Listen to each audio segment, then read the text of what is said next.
السلام علیکم دوستو ساتھیوں، میں ہوں سمیع ابراہیم اور آپ دیکھ رہے ہیں سمیع ابراہیم یوٹیوب چینل۔ آج 3 مارچ ہے سنہ 2020 اور منگل کا دن ہے۔ نواز شریف صاحب کو وطن واپس پاکستان لانے کے لیے خط برطانیہ کو وزارت خارجہ نے لکھ دیا۔ کابینہ کا آج اجلاس تھا، اس میں انہوں نے مشورہ کیا، پنجاب حکومت کی ریکمنڈیشن سامنے رکھی، ضمانت ان کی منسوخ ہو چکی ہے، اور وہ جو رانا ثناء اللہ صاحب اور سب کہہ رہے تھے کہ یہ توہین عدالت ہو جائے گی، یہ ذرا برطانیہ کو خط تو لکھیں، وہ خط لکھ دیا گیا۔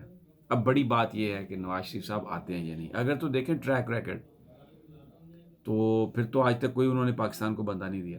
اچھا، میں اس پر تفصیل سے بات کروں گا بعد میں، کیونکہ ڈیولپمنٹس ہیں خاصی ہیں، اور بھی چیزیں چل رہی ہیں، افغانستان کے اندر بھی چیزیں چل رہی ہیں، پاکستان کے اندر بھی چیزیں چل رہی ہیں۔ لیکن دوسری جو ایک بات آج میں خبر آپ کے ساتھ ویڈیو میں شیئر کروں گا، وہ فریال تالپور صاحبہ کا ایک عدالت میں آج وہ آئی ہیں، احتساب عدالت میں، اور ان کی بڑی دبنگ انٹری، بڑی فلمی انداز میں انٹری ہوئی ہے، اور آ کے جو انہوں نے بات کہی ہے، جج بھی ششدر رہ گیا اور لوگ بھی بڑے پریشان ہوئے۔ لیکن ایک بات تو طے ہے کہ فریال صاحبہ یوٹیوب دیکھ رہی ہیں، فریال صاحبہ ویڈیوز دیکھ رہی ہیں گھر میں بیٹھ کے، کیونکہ جو انہوں نے ڈائلاگ بولا وہ سوشل میڈیا پر وائرل ہوا تھا جن دنوں عدالتی ہماری کارروائیاں ہو رہی تھیں۔ تو وہ میں آپ کو بتاتا ہوں کہ وہ بیسیکلی کیا انہوں نے کہا اور کس انداز میں انہوں نے اپنا رونا رویا، اور اس کے بعد جو جج نے ان سے بات کہی، ایک نیا کھاتہ کھل گیا ان کے لیے۔ اور وہی مسئلہ منی ٹریل والا، جو جس کا سامنا نواز شریف صاحب کو تھا، مریم صاحبہ کو تھا، وہی محترمہ فریال تالپور صاحبہ کے لیے۔ لیکن سب سے پہلے ذرا میں آپ بات کرتا ہوں نواز شریف صاحب کی۔ ان کو وزیر اعظم نے اس بات کی اپروول دی کابینہ میں آج کہ خط لکھا جائے۔ خط میں یہ لکھا گیا ہے کہ نواز شریف صاحب ایک مجرم ہیں، سزا یافتہ ہیں، اور وہ ایک ان کی ضمانت ہوئی تھی تو اس لیے وہ باہر گئے تھے، اور اب انہیں جیل میں رہنا ہے، تو وہ صحت یاب ہیں، طبیعت ان کی خراب نہیں ہے، اور برطانیہ سے کہا ہے کہ آپ انہیں واپس کر دیں۔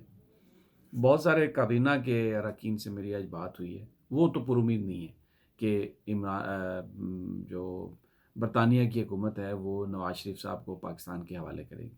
لیکن شہزاد اکبر صاحب بڑے پر امید ہیں، اور پرائم منسٹر عمران خان بڑے پر امید ہیں۔ وزیر اعظم اس لیے پر امید ہیں، وہ کہتے ہیں کہ کیونکہ برطانیہ میں ہے رول آف لا، اور جو برطانیہ اور پاکستان کے درمیان ایک معاہدہ ہے ملزمان کی ایک دوسرے کے حوالگی کا، تو پروسیس لمبا ہو سکتا ہے۔ ان کا یہ خیال ہے کہ مثلاً اگر نواز شریف صاحب اس چیز کو برطانیہ کی عدالت میں چیلنج کرتے ہیں تو اٹ ٹیکس لٹل ٹائم، لیکن اگر وہ اس کو چیلنج نہیں کرتے تو پھر وہ جو پروسیس ہے وہ کوئی اتنا زیادہ لمبا نہیں ہے۔ عمران خان صاحب یہ کہتے ہیں، اپنے دوستوں سے انہوں نے کہا کہ وہ بہت پر امید ہیں کہ یہ نواز شریف کو میں واپس لے آؤں گا لندن سے۔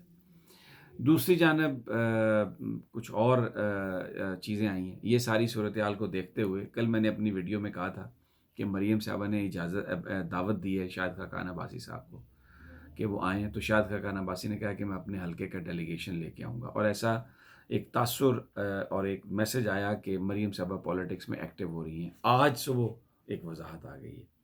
شاہد خاقان عباسی صاحب نے کہا جی کہ میرے سے رابطہ ضرور ہوا تھا، لیکن میں ابھی ملنے نہیں جا رہا ان سے، اور میں دیکھوں گا کہ کیسے اور کب ملنے جانا ہے۔ ہمیں ذرائع یہ بتا رہے ہیں کہ یہ جو ساری سچویشن ڈیولپ ہوئی ہے، جس میں نواز شریف صاحب کو وہاں سے واپس لانے کے لیے خط لکھنے کی بات ہو رہی ہے، اور یہ جو دوسرے معاملات ہیں، تو اس میں ایک دفعہ پھر مریم صاحبہ نے ذرا ہتھ ہولا کر دیا۔ ریسٹرین کی پالیسی ان کو ایڈوائز کی گئی ہے، اور انہوں نے وہ پالیسی آپٹ کر لی ہے۔ وہ جو ایک ایکٹیو رول توقع تھی، خیال تھا، کیا سرائی کی جا رہی تھی، وہ اب رول نہیں ادا کیا جائے گا۔ دیکھا جائے گا 11 مارچ کو کیا فیصلہ آتا ہے محترمہ مریم نواز صاحبہ کے کیس کا۔ اور اب یہ جو خط لکھ دیا ہے وفاقی حکومت نے برطانیہ کو وزارت خارجہ کے ذریعے کہ واپس بھیجا جائے نواز شریف صاحب کو، تو اگر نواز شریف بہت بڑی کسی پولیٹیکل ایکٹیویٹی میں جاتے ہیں تو پھر اس کا مطلب یہ ہے کہ وہ بیمار نہیں ہے، تو پھر یہ ایک سمجھی جا رہی ہے بات کہ برطانیہ کی حکومت جو ہے وہ نواز شریف صاحب کو واپس بھیج سکتی ہے کہ بھئی یہ تو پالیٹکس کر رہے ہیں، یہ تو بیمار ہیں ہی نہیں. تو اس لیے وہ جو ساری ایکٹیویٹی تھی اس کو اب ذرا تھوڑی بریک لگے گی. اور یہ کوئی توہین عدالت کا مسئلہ نہیں ہے جس طرح یہ رانا ثناء اللہ صاحب بیان فرما رہے تھے یا دوسرے لوگ کہ جی وہ عدالت کے حکم سے گئے. عدالت نے صرف یہ کہا تھا، حکم اجازت دی تھی وفاقی حکومت نے، اور لیکن انہوں نے ساتھ یہ کہا تھا کہ اتنے ارب روپے کا آپ ایک بانڈ دے دیں. یہ عدالت میں گئے، انہوں نے کہا جی کہ ہم یہ ہمارا رائٹ ہے، ون ٹائم اجازت ہمیں ملی ہے تو ہم وہاں پر باہر جا کر علاج کرانے کی، تو ہم بانڈ نہیں دیں گے، حلف نامہ ہم دے رہے ہیں. عدالت نے اس کو ایکسیپٹ کر لیا. تو باہر جانے کی اجازت عدالت نے نہیں دی. یہ یہاں پر مسلم لیگ نون والے ایک غلط بیانی سے کام لے رہے ہیں، یا ایک سیاسی بیان آپ اسے کہہ سکتے ہیں. اب نواز شریف صاحب کی جو واپسی کی کہانی ہے یہ ایک بڑے ڈرامائی ٹرن میں چلی گئی ہے. اگر وہ واپس نہیں آتے، وہاں پر عدالتوں میں لڑتے ہیں، تو پھر تو یہ بات سامنے آ گئی کہ وہ سزا سے بچنا چاہتے ہیں. اور اگر وہ واپس آتے ہیں تو پھر عدالت کو کیا کہیں گے کہ میں 3 مہینے وہاں پہ ہوٹلوں میں روٹیاں کھاتا رہا، اپنے گھر بیٹھا رہا اور میرا کوئی پروسیجر نہیں ہوا، اور مجھے اب پھر دوبارہ علاج کے لیے باہر جانے کی اجازت دیں. تو کیس انہوں نے اپنا خاصا خراب کر لیا. پاکستان آ کر انہیں کوئی عدالتوں سے لگتا نہیں ہے کہ اب کو خاص پذیرائی ملے گی.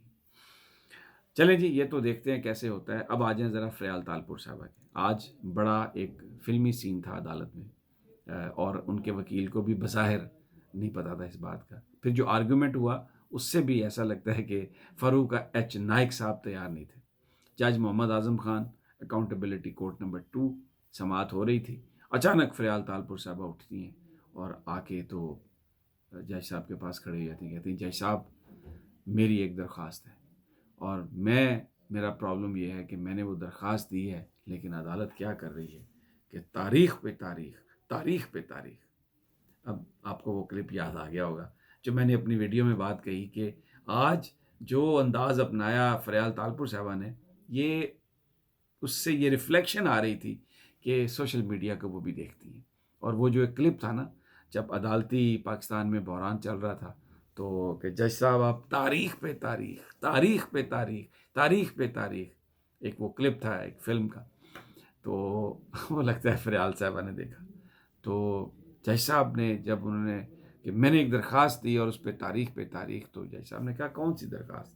تو آج فریال صاحبہ نے جو بات کہی نا، کہ میں تنگ آ گئی ہوں، میرے گھر کا خرچہ نہیں چل رہا، میرے پاس گوشت کے پیسے نہیں ہیں، میرے پاس دودھ کے، جس طرح وہ عورتیں، پاکستانی عورتیں اپنے خامدوں سے کہتی ہیں نا کہ میرے پاس دودھ کے پیسے نہیں ہیں، میرے پاس گوشت کے پیسے نہیں ہیں، میرے پاس آٹے کے پیسے نہیں ہیں، میرے پاس کوئی کپڑا لانے کے پیسے نہیں ہیں، مجھے کچھ تو دو، میرے پاس کچھ بھی نہیں ہے. کچھ اس انداز کی گفتگو تھی، اس طرح کی گفتگو تھی کہ جناب جج صاحب میرے اکاؤنٹ سیز کر دیے گئے، ذاتی اکاؤنٹ، میں بچوں کی فیس نہیں دے سکتی، میں گھر کا خرچہ نہیں چلا سکتی، اور میں نے وہ درخواست دی ہوئی ہے اور اس پہ تاریخ ملتی ہے، عدالت اس کو ٹیک اپ نہیں کرتی. جو عدالت میں بیٹھے ہوئے لوگ تھے نا، جب فریال صاحبہ نے یہ بات کہی نا، تو انہوں نے بھی اپنی گردنیں یوں جھکا لی. تو جج صاحب نے کہا کہ بہنا آپ فکر نہ کریں، یہ میں موجود ہوں، میں ہوں نا، انہوں نے کہا، اور آپ کی جو حاضری لگ جاتی ہے، اور حاضری کے بعد ہم آپ کی درخواست کو ٹیک اپ کر لیتے ہیں. تو حاضری لگ گئی. اس کے بعد یہ جو معاملہ تھا اس کو ٹیک اپ کیا عدالت نے. تو انہوں نے فریال صاحبہ نے بڑی لجاجت سے انہوں نے کہا میں تنگ آ گئی ہوں، یہ میرا ذاتی اکاؤنٹ ہے، تو میں کچھ میرے پاس پیسے نہیں ہیں، گھر نہیں چلتا مجھ سے، میں گھر نہیں چلا پا رہی. اب خدا کی خدائی اور بس اللہ تعالیٰ بڑی بے نیاز چیز ہے کہ فریال تالپور صاحبہ، وہ جو جسٹس سجاد علی شاہ صاحب ہیں، سندھ ہائی کورٹ میں جب تھے، کیس وہاں پر پیش ہوا تھا سندھ میں ترقیاتی فنڈز کا، تو لاڑکانہ میں بتایا گیا تھا کہ پتہ نہیں 80-90 کروڑ روپیہ جو ہے نا وہ لگایا گیا، اور وہاں پہ حالت اتنی بری تھی. تو سجاد علی شاہ صاحب کا وہ ایک تاریخی فکرہ ہے جو تمام اخباروں نے سپر لیڈ یا لیڈ بنا کے لگایا تھا کہ 7 گھر تو ڈائن بھی چھوڑ دیتی ہے. تو یہ آپ نے ڈیولپمنٹ فنڈ کہاں پہ لگایا؟ آج وہ کہہ رہی تھیں عدالت میں کہ میرے پاس کچھ نہیں ہے، میرا اکاؤنٹ انفریز کریں. تو جج صاحب نے ایک فکرہ کہا، ایک ایسی بات کہی کہ جس سے ایسا لگتا ہے کہ اب فریال صاحبہ پھنس گئی ہیں بڑے برے طریقے سے، اور ان کے جو وکیل تھے ان کا تو منہ اتر گیا، ان کو سمجھ نہیں آ رہی تھی کہ ہم کیا کہیں۔ انہوں نے کہا مجھے یہ بتائیے کہ آپ کا ذریعہ معاش کیا ہے؟ تو فاروق چنائک صاحب نے کہا جی ذمہ داری ہے بڑی، ان کی وہ لینڈ ہے، ایگریکلچر ہے، وہ سب کچھ ہے، تو ان کا وہ ایک ذریعہ ہے معاش ہے۔ تو جج صاحب نے کہا آپ ایسا کریں، کل آپ وہ سارا ریکارڈ لیں اور مجھے بتائیں کہ کتنے ان کے پیسے آتے ہیں ان کے اکاؤنٹ میں جس سے گھر کا خرچہ چلاتی ہیں۔ کیونکہ جج صاحب نے یہ بات کیوں کہی؟ جج صاحب نے اس لیے یہ بات کہی کہ وہ اس بات کو یقینی بنانا چاہتے تھے کہ کہیں وہ جو فیک اکاؤنٹ والا معاملہ ہے، وہ جو پیسے ہیں کہیں سے گھوم پھر کے ان کے اکاؤنٹ میں تو نہیں آ رہے، کیونکہ فریال تالپور صاحبہ کا یہ کہنا تھا، فاروق نائک صاحب کا، ان کے وکیل کا، کہ جو زرداری صاحب کا جو اکاؤنٹ فریز کیا گیا ہے وہ ان کا بزنس اکاؤنٹ ہے، تو کاروبار کے اکاؤنٹ میں اگر کاروبار سے ریلیٹڈ کوئی ڈسپیوٹ ہو تو اس کا اکاؤنٹ آپ فریز کر سکتے ہیں، اس میں آپ کوئی گنجائش ہوتی ہے، لیکن یہ جو ذاتی اکاؤنٹ ہے میرا، اس کو آپ نے فریز کر دیا، اور میرا تو گھر کا خرچہ نہیں چلتا۔ اب جناب بات یہاں پہ ختم ہوئی ہے کہ کل وہ سارا لے کے آئیں گے اپنا ایگریکلچر، کتنی ان کی انکم ہے، کہاں سے وہ پیسے آتے ہیں۔ اب یہ ذمہ دار جو ہیں، یہ آپ کو اور مجھے سب کو پتہ ہے کہ یہ کتنا ایگریکلچر ٹیکس دیتے ہیں اور کتنا یہ انکم ٹیکس ان کا پیپرز پہ ہوتا ہے۔ بڑی مشکل آن پڑی ہے فریال تالپور صاحبہ پر۔ اب کل عدالت میں ان کا وکیل بیان فرمائے گا کہ جناب وہ پیسے جو وہ کہہ رہی ہیں کہ یہ میرے اپنے ذاتی پیسے ہیں اور ان کا فیک اکاؤنٹ سے کوئی تعلق نہیں، اس کی ٹریل کیا ہے۔